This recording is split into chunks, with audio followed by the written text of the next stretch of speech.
देखिए, दिल्ली में प्रॉपर्टी खरीदने वालों को अब बड़ा झटका लगने वाला है। अब जीपीए यानी कि जर्नल पावर ऑफ अटर्नी से काम नहीं चलेगा।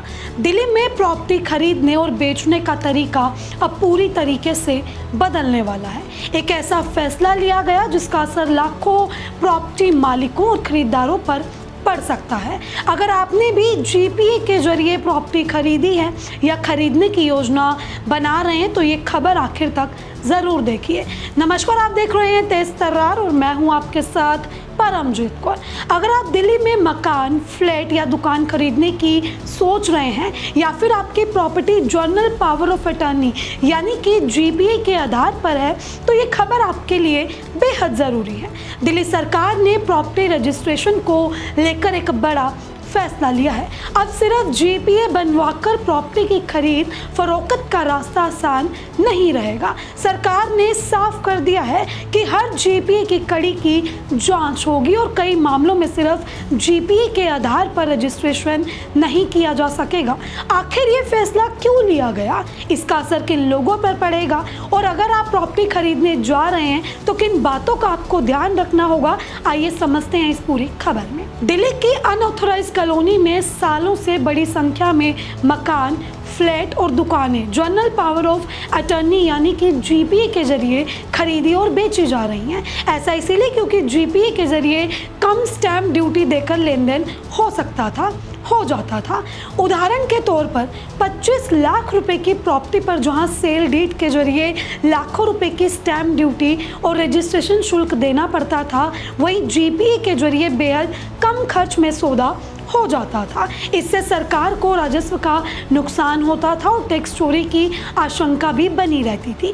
अब दिल्ली सरकार ने ऐसे मामलों पर सख्ती शुरू कर दी है।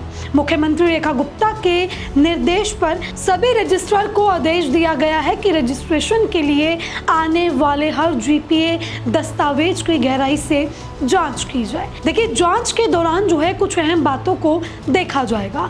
पहला कि क्या दस्तावेज में पैसे के लेन देन का जिक्र है, क्या प्रॉपर्टी का कब्जा सौंपने की बात लिखी गई है, क्या जीपीए अपरिवर्तनीय यानी कि फिक्स्ड है, क्या उसमें बेचने, गिफ्ट करने, ट्रांसफ़र करने या गिरवी रखने का स्थायी अधिकार दिया गया है।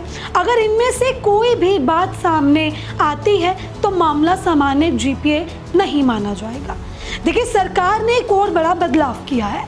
अब माता पिता, पति पत्नी, भाई बहन और बेटा बेटी जैसे ब्लड रिलेशन के अलावा किसी अन्य व्यक्ति के नाम पर बनी जीपीए को सीधा रजिस्टर नहीं किया जाएगा। ऐसे मामलों को पहले कलेक्टर ऑफ स्टेट के पास भेजा जाएगा, जहां ये तय होगा कि सिर्फ सामान्य पावर ऑफ अटर्नी है या वास्तव में ये प्रॉपर्टी की बिक्री जैसा मामला है जिस पर पूरी स्टैंप ड्यूटी देनी होगी। देखिए, सरकार ने कलेक्टर ऑफ स्टेट्स को भी समय सीमा दी है। ऐसे मामलों का फैसला सामान्य तौर पर 30 दिनों के अंदर करना होगा। देखिए, विशेष परिस्थितियों में ये समय अधिकतम 3 महीने तक बढ़ाया जा सकेगा और उसका कारण लिखित रूप में देना होगा। देखिए, वैसे भी सुप्रीम कोर्ट पहले ही ये साफ कर चुका है कि केवल जीपीए के आधार पर किसी प्रॉपर्टी का मालिकाना हक नहीं मिलता। किसी भी ज़मीन जायदाद का कानूनी मालिकाना हक सामान्यतः रजिस्टर्ड सेल डीड या कन्वीनियंस डीड से ही मिलता है। दिल्ली सरकार के नए निर्देश उस कानूनी सिद्धांत को और सख्ती से लागू करने की दिशा में एक कदम माने जा रहे हैं। यानी अगर आप दिल्ली में प्रॉपर्टी खरीदने की तैयारी कर रहे हैं तो आप सिर्फ जीपीए देखकर कोई भी फैसला लेने से पहले सभी दस्तावेज अच्छी तरह जांच लें और कानूनी प्रक्रिया पूरी होने का इंतज़ार करें। सरकार का कहना है कि इस फैसले से फर्जीवाड़े पर लगाम लगेगी, स्टैंप ड्यूटी की चोरी रुकेगी और प्रॉपर्टी से जुड़े विवाद भी कम होंगे। वहीं दूसरी तरफ ऐसे लोग भी हैं जिन्हें लगता है कि इस नई प्रक्रिया से रजिस्ट्रेशन में समय ज़्यादा लग सकता है, खासकर उन इलाकों में जहां लंबे समय से जीपीए के जरिए लेन देन होता रहा है। अब देखना ये होगा कि सरकार की इस नई व्यवस्था से लोगों के लिए कितनी आसान साबित होती है और क्या इससे प्रॉपर्टी बाजार में पारदर्शिता और भरोसे दोनों बढ़ पाते हैं। फिलहाल इस खबर में इतना ही। इस खबर को लेकर आपकी अपनी जो कुछ भी राय है कमेंट सेक्शन में ज़रूर साझा करें और ऐसी तमाम खबरें जानने के लिए देखते रहे हमारा चैनल तेज तरार। आप देख रहे थे तेज तरार, जो खबरें तेज भी और तरार भी, और मैं हूँ आपके साथ परमजीत कौर। अगर आपको हमारी ये वीडियो पसंद आई हो तो इसे लाइक एंड शेयर करना बिल्कुल भी ना भूलें। इसके साथ ही हमारे चैनल तेज तरार को जरूर सब्सक्राइब करें और हाँ, बेल आइकन को दबाना बिल्कुल भी मत भूलिएगा, जिससे दिल्ली से जुड़ी तमाम खबरों की नोटिफिकेशन सबसे पहले आप तक पहुंचे।